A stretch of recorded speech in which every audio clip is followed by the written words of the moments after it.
ಪ್ರಮುಖವಾಗಿ ಬೆಂಗಳೂರಿನಲ್ಲಿ ಸಂಚಾರದ್ದೇ ದೊಡ್ಡ ಸಮಸ್ಯೆ, ಟ್ರಾಫಿಕ್ದೇ ದೊಡ್ಡ ಸಮಸ್ಯೆ.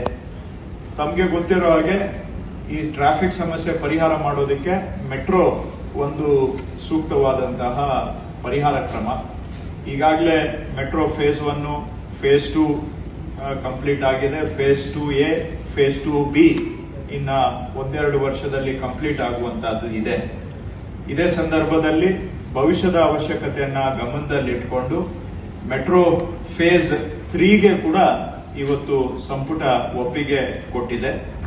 ಅದರಲ್ಲಿ ಮುಖ್ಯವಾಗಿ 2 ಕಾರಿಡಾರ್ ರೂಟುಗಳನ್ನ, 2 ಮಾರ್ಗಗಳನ್ನ ಫೇಸ್ 3ನಲ್ಲಿ ಕೈಗೆತ್ತಿಕೊಳ್ಳೋದಕ್ಕೆ ಇವತ್ತು ಒಪ್ಪಿಗೆ ಕೊಟ್ಟಿದ್ದೇವೆ. ಒಂದು ಔಟರ್ ರಿಂಗ್ ರೋಡ್ ಏನಿದೆ, ಅಂದ್ರೆ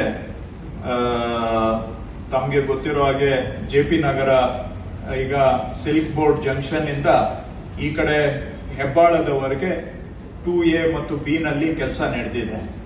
ಸೊ ಸಿಲ್ಕ್ ಬೋರ್ಡ್ ಜಂಕ್ಷನ್ ಹಾಗೂ ಜೆಪಿ ನಗರದಿಂದ ಸಿಲ್ಕ್ ಬೋರ್ಡ್ ಜಂಕ್ಷನ್ಗೂ ಒಂದು ಲೈನ್ ಆಗಿದೆ. ಸಿಲ್ಕ್ ಬೋರ್ಡ್ ಜಂಕ್ಷನ್ ಇಂದ ಒಂದು ಲೈನ್ ಹೆಬ್ಬಾಳ ಫ್ಲೈಓವರ್ ವರೆಗೂ ಬರ್ತಾ ಇದೆ.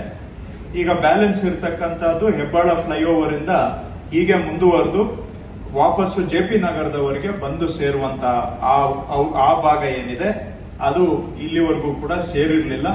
ಈಗ ಅದು ಸುಮಾರು 32.15 ಕಿಲೋಮೀಟರ್, 32.15 ಕಿಲೋಮೀಟರ್ಸ್ ಹೆಬ್ಬಾಳ ಫ್ಲೈಓವರ್ ಇಂದ ನಮ್ಮ ಗುರುಗುಂಟೆಪಾಳ್ಯ ತುಮಕೂರು ರೋಡ್ ಅನ್ನ ದಾಟಿ, ಮಾಗಡಿ ರೋಡ್ ಅನ್ನ ದಾಟಿ, ಮೈಸೂರು ರೋಡ್ ಅನ್ನ ದಾಟಿ ಜೆಪಿ ನಗರದವರೆಗೆ ಆ ಒಂದು ಕಾರಿಡಾರ್ ಒಳಗೊಂಡು, ಹಾಗೆ ವಿಜಯನಗರದ ಹತ್ರ ಹೊಸಳ್ಳಿ ಏನಿದೆ ಆ ಹೊಸಳ್ಳಿಯಿಂದ ಮಾಗಡಿ ರಸ್ತೆಯಲ್ಲಿ ಕಡಬಗೆರೆವರೆಗೆ ಸುಮಾರು 12.5 ಕಿಲೋಮೀಟರ್ ಇವೆರಡೂ ಮಾರ್ಗಗಳನ್ನ ಒಳಗೊಂಡಂತಹ 3ನೇ ಹಂತದ ಮೆಟ್ರೋ ಯೋಜನೆ ಸುಮಾರು 15,611 ಕೋಟಿ ವೆಚ್ಚದಲ್ಲಿ ಕೈಗೆತ್ತಿಕೊಳ್ಳಿಕ್ಕೆ ಸಂಪುಟ ಇವತ್ತು ಒಪ್ಪಿಗೆಯನ್ನ ಕೊಟ್ಟಿದೆ.